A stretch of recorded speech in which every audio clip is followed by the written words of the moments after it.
Hello, Mooncrafters. Welcome to Craft of Moon. I'm your host, Ryan Hunt, a counseling astrologer, a life and career coach, and a psychedelic integration guide. If you are interested in any of those topics, please feel free to connect with me on my website. It's in the link in the description below, or you can just go to www.ryan-hunt.com. Now, if you saw my full moon in Scorpio guidance video, this is following on from that. And this is the first in a 7-video series on the full moon in Scorpio. And I'm going to be talking about the power of the full moon in Scorpio, why it's a powerful condition, even despite the fact that in many traditions, the moon is seen to be in her fall in Scorpio.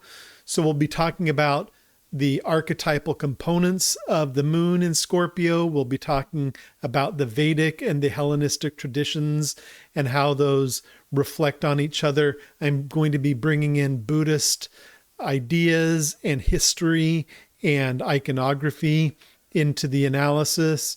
And there's a whole bunch. I wrote by the time it got done, the length of it was 177 pages long. So you can kind of call it a book at this point, but I wrote a long paper on the subject, which you can download on my website. Again, the link is in the description below. You can get that for as low as $1, simply just marking the fact of energy exchange and, that you are interested in that work. So feel free to choose your own price, pick up that book or that paper and that digital download, and then follow along these 7 videos. I haven't seen anywhere else that puts all this information together. Last year at the Scorpio full moon, I had the idea to kind of put all these ideas together. And so now this is the year that it's coming to fruition and I'm able to release that. So, check out the playlist, follow along these 7 videos, check out the link, get the document if you're interested, the paper or book or whatever you want to call it, the digital download. And let's go ahead and dive into this. Again, I've got this kind of like skin condition on my face, so I'm going to be delivering this again off camera. So stay tuned and we'll catch you on the other side.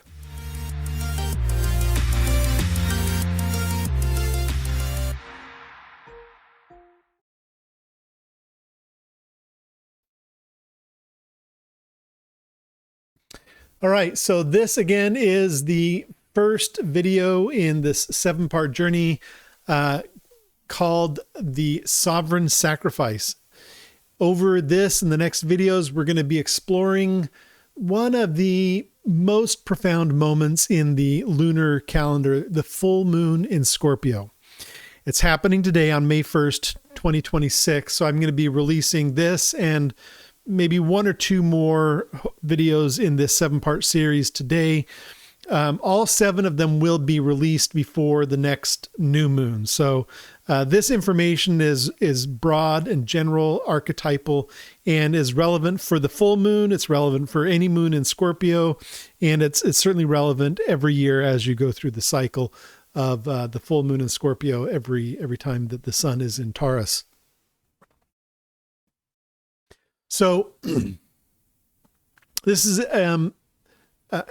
something that I want to, hopefully we're going to be able to unpack some of these significations, not just poetically or spiritually, though it can be seen as that, but really practically, and how this understanding, how it can change your life now. So hopefully that is something you can take away from these videos.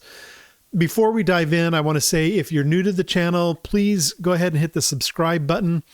I'm building something here that is trying to get some momentum, so happy to have new subscribers.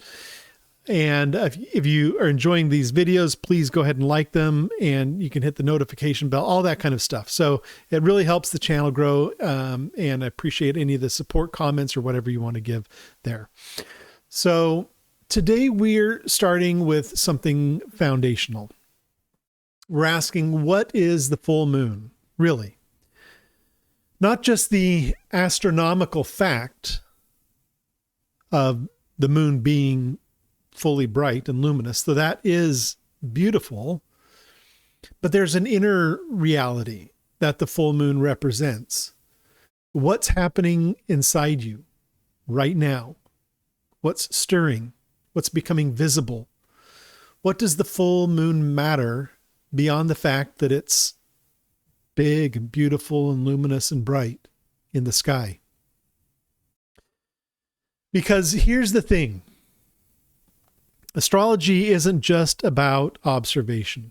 It's not just the moon is bright tonight, so the ocean tides are higher or things like that, right? It's about the fact that when the moon reaches its fullest point in relation to the sun, something shifts in consciousness, in your consciousness, and understanding what shifts and why and what you can do with it. That's what this entire series is about. Here's an image I want you to sit with. Imagine an orchard in late summer. The fruit has been growing all season. The tree has been pouring energy into it. Water, sunlight, nutrients, month after month. Every day, a little more sugar accumulated in the flesh. Every day, the skin deepening in color. Every day, the inside becoming more complex and more ready. And then, one day, you walk through the orchard and you see there, that peach, that apple, that plum. It's perfect. The color is deep and vivid. The skin has that thin, translucent glow that comes from fullness. If you pick it up, it's warm from the sun. It's almost pulsing with aliveness. The juice is at maximum sweetness. One bite, and you taste the entire summer. That fruit is ripe. Now, here's the thing. Ripeness is not arrival. It's not the end of the story. Ripeness is actually the moment of readiness. The fruit is ready to be picked. It's ready to be eaten. It's ready to fulfill its actual purpose, which is not to hang on the branch forever, but to become food, to nourish something, to transform. And here's something subtle. Ripeness is also the moment when that fruit is closest to falling from the tree, closest to browning at the edges, closest to rotting on the ground, closest to its transformation into something else, into compost, into seed, into the soil again. The moment the fruit is ripest is also the moment it begins its descent. This is what the full moon is. The full moon is your ego, your sense of self, your I am at the peak of ripeness. Not at the beginning of something, not at the end, but at the precise, poignant moment when you are fully yourself, most visible, most vivid, most real, and therefore closest to the moment when something in you is about to be harvested, transformed, or released. Think about how you feel at the full moon. For many of us, it's an intensity. It's a visibility. There's a brightness to consciousness. Emotions run hot. Things feel vivid, real, almost hyper real. You see yourself more clearly. Others see you more clearly. If you've been avoiding something, the full moon has a way of bringing it right to the surface. There's no hiding at the full moon. The light is too bright. Women often report that their cycles align with the moon. Lovers report that their arguments feel sharper, more real, more true at the full moon. People with anxiety report that it peaks at the full moon. Creatives report that their visions become more vivid then. Mystics throughout history have reported that the full moon is when the veil feels thinnest, when the transcendent is most accessible. And yes, there's research showing that hospital emergency rooms fill up at the full moon, that animals behave differently, that something genuinely shifts. This is the full moon bringing the ego to peak ripeness. Now, I want to be clear about what I mean by the word ego. I'm not using it in the pop psychology sense that the ego is a bad thing, the selfish thing that you need to get rid of. No, the ego is something real in the sense that anything is real, which, depending upon your perspective, maybe nothing's real. But it's real in its functionality. It's real in its relativity. It's necessary. It's as real as your skeleton. Your ego is the part of you that says, I am. It's the sense of continuity. It's your sense of identity. It's the me that wakes up each morning and lives a life in time that remembers yesterday, that plans for tomorrow. Without the ego, you couldn't function. You couldn't speak, act, or navigate the world. You couldn't love, because love requires a sense of self that recognizes another. You couldn't create, because creation requires a sense of agency. You'd be a ghost drifting through reality with no anchor, no weight, no say in anything. So the ego isn't the enemy, but it is something that can trick us. The ego, in ancient traditions, is described as the eye maker, the part of the mind that constantly says, this is me, this is mine. I am this, I am separate from that. I did this, I deserve that.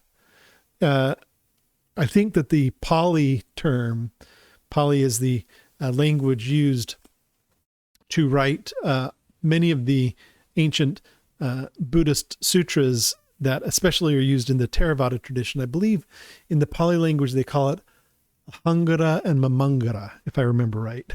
It's been a couple decades since I studied that, but I still remember it.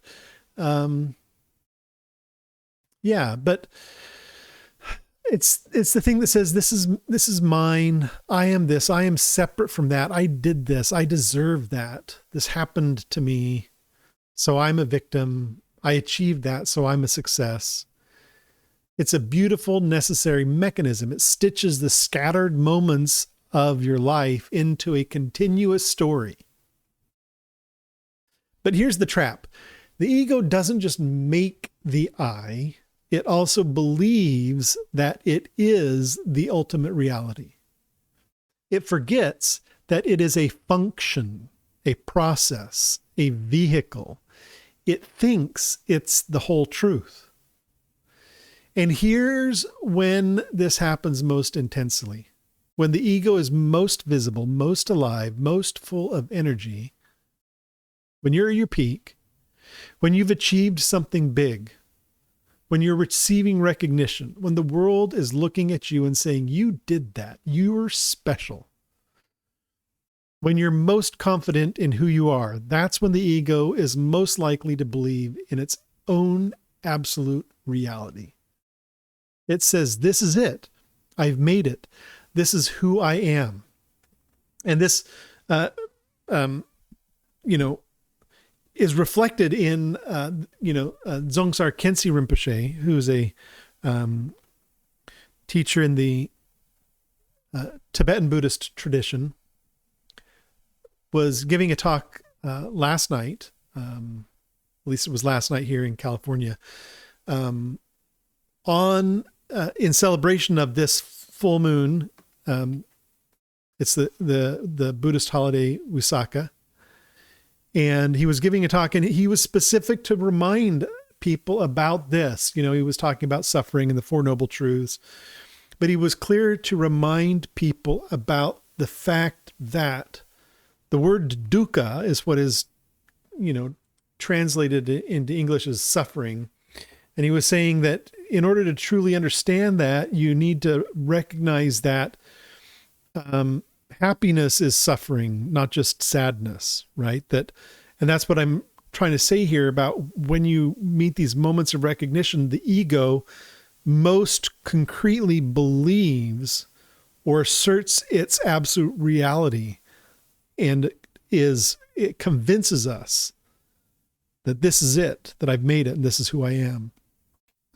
This is the full moon state in the zodiac sign of Scorpio. Now, Scorpio is interesting because Scorpio doesn't let you stay comfortable in your identity. Scorpio is the sign of depth, of shadow, of the forces beneath the surface.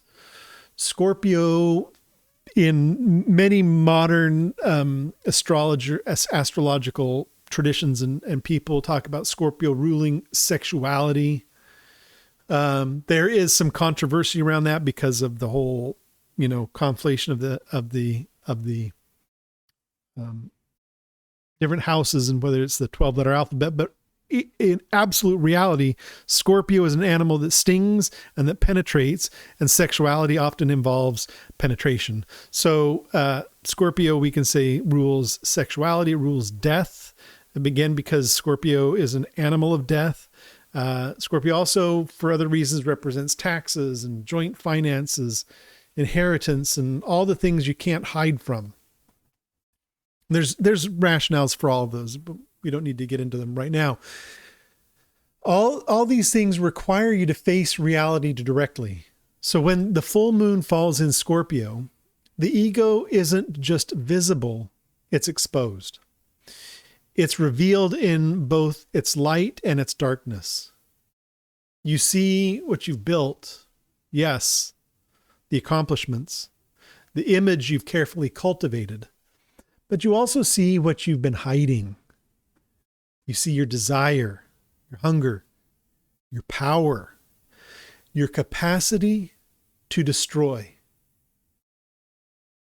manipulate, wound, your vulnerability, your deepest need to be loved and understood, and your hunger for transformation, for death and rebirth, for something more real and more true than just the surface story you've been telling yourself and everyone else.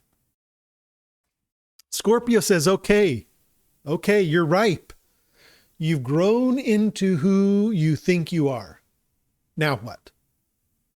What's underneath all this carefully constructed identity? What do you really want if you stopped pretending? What would you choose if you weren't afraid? What are you willing to sacrifice to get what you really want? What do you need to kill off in yourself so something new can be born? What's dead and needs to be cut off and released?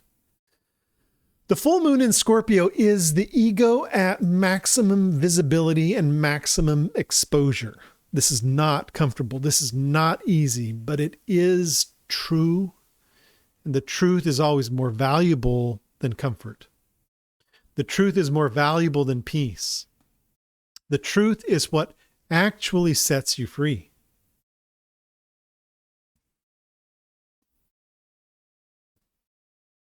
And let me just take a pause here to remind people, I can't remember if I said it at the beginning, but this series of 7 videos basically comes out of this book that I wrote. You can see the link in the description below. You can get it for as low as $1. It's really just about, respecting energy exchange. And it's the only place that I've seen that brings all this information together about the full moon in Scorpio, balancing the ideas between the Vedic traditions and the Hellenistic traditions, the tropical astrological traditions, and in integrating the Buddhist perspectives as well. So it's kind of, it's the only place I know of that has all this information, which is one of the reasons I put it together.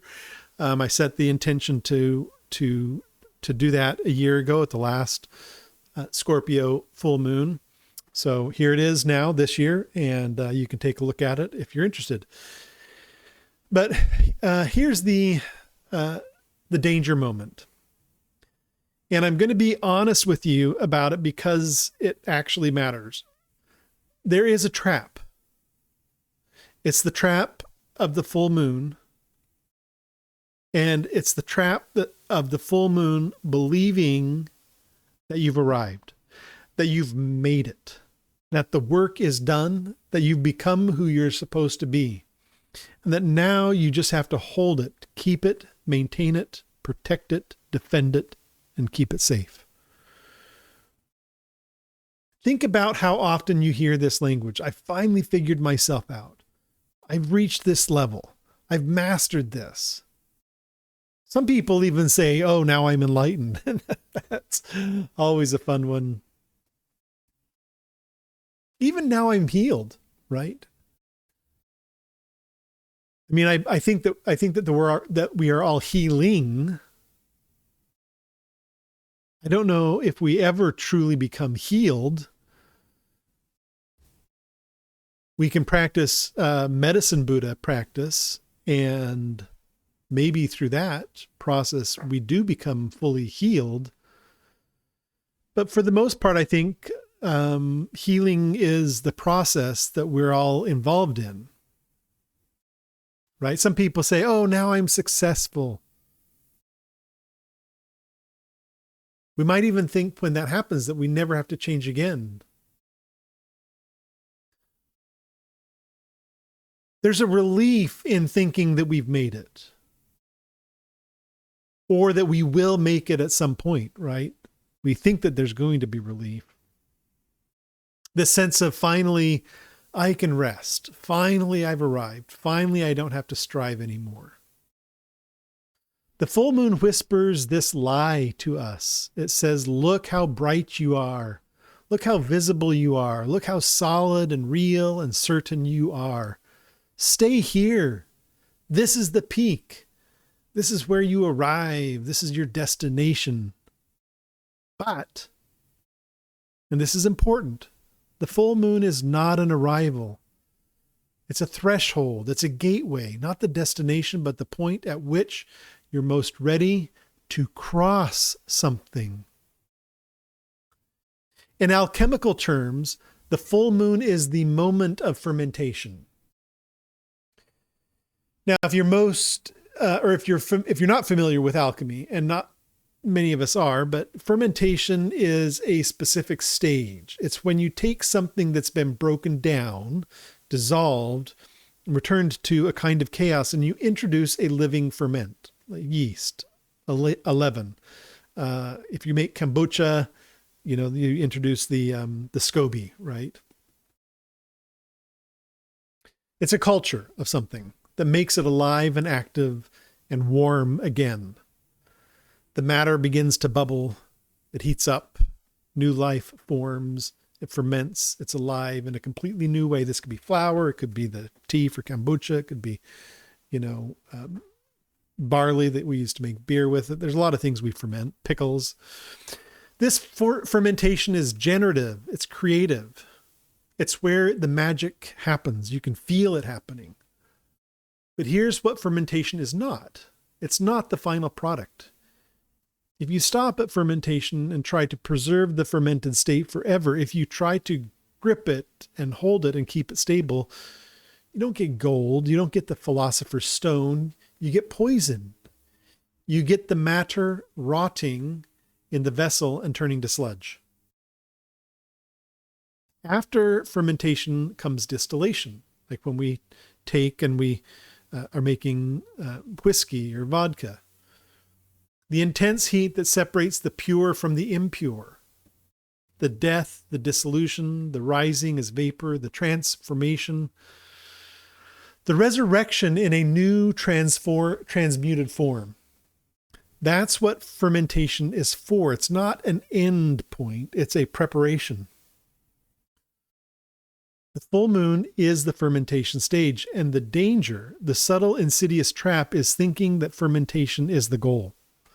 that the heat, the intensity, the visibility, the aliveness of fermentation is what you're trying to achieve and hold forever. But fermentation without distillation produces poison. Or it can. I mean, when we're dealing with the realms of alchemy, it's different from food preparation. So you have to take some of these metaphors and analogies with a grain of salt. But so to stop the subtle trap of the full moon is to don't try to hold on to this. Don't try to stay at the peak. Don't try to live permanently in the fermentation. Don't think about the peak as not the destination. The peak is the condition that makes what comes next possible. The ripeness is not the end. The ripeness is the readiness. So if the full moon isn't the destination, what does the ripeness actually give you? What is it? Ripeness gives you clarity. It gives you visibility. Here's the gift. When you're most visible to yourself, when you see yourself in the brightest light, that's when you can actually choose something. That's when you have the greatest capacity to do the work you need to do. You can't choose what you haven't seen. You can't act on what you won't acknowledge. Think about it this way. You can't harvest fruit you can't see. If the fruit is hidden in shadow, you miss it. You can't transform something you haven't looked at directly. You can't make a real choice about your life until you've seen your life clearly, all of it, the good parts and the parts you're ashamed of, the victories and the compromises. The full moon brings the ego to ripeness so that you can see it, so that you can know what you're actually working with. The ego at the full moon is so visible, so present, so vivid, so alive, you can't deny it anymore. You can't pretend it's not there. You can't hide behind vagueness. And in seeing it, really seeing it with clear eyes, something shifts. In Buddhist psychology, there's a teaching that when you look at the 5 components that make up what you call self, your body, your sensations, your perceptions, your thoughts, your consciousness, when you look at all 5 operating at their peak, working in perfect harmony, coordinating beautifully, that's when you can actually see that none of them are solid. None of them are permanent. None of them remain the same from moment to moment. And therefore, none of them are you in any ultimate sense. Paradoxically, the most solid the ego appears at the full moon, when all 5 are firing in unison, is the moment when it is most transparent to its own non-solidity, its own impermanence. This is the gift of the full moon. It brings such a bright light to your ego that you can begin to see through it. And I hope that you recognize that I'm like talking to myself in these videos. He's like, like I'm not like trying to say that I've reached anything. I'm actually like trying to counsel my own self, and maybe it benefits you a little bit too. You can see the mechanism. You can see the beliefs that are holding it up. You can see the story it's telling itself, and you can see where it's true and where it's just a story.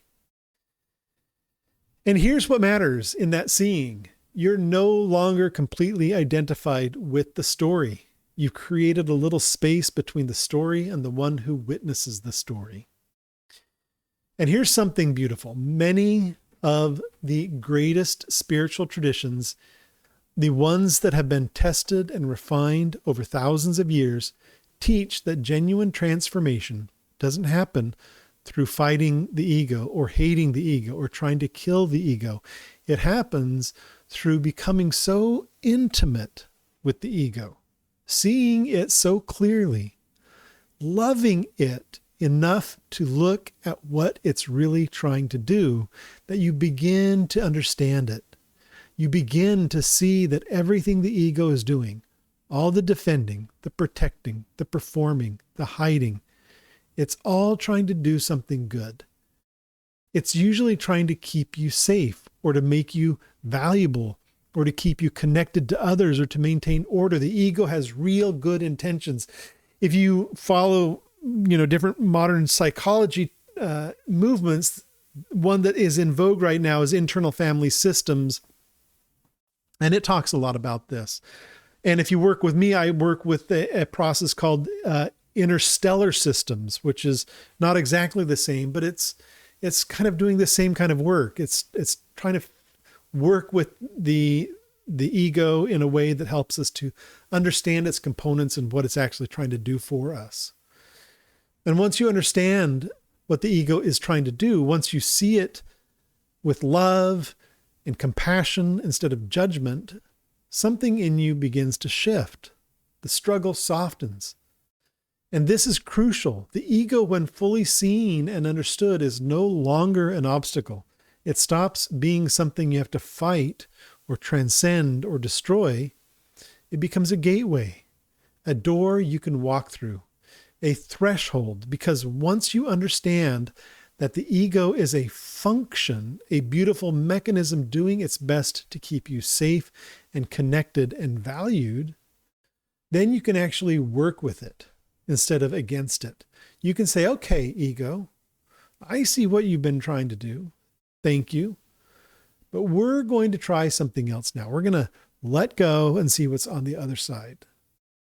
And the ego will be, when treated with respect instead of judgment, becomes willing and compliant. It cooperates, it releases its grip, and that changes everything. So where does this leave you right now, in this moment with the full moon in Scorpio, illuminating your inner world? Here's my invitation. First, don't try to diminish what you're feeling. Don't try to make the intensity smaller or less real. Don't spiritual bypass your way out of this. The full moon is bringing something alive in you. That aliveness is not a mistake.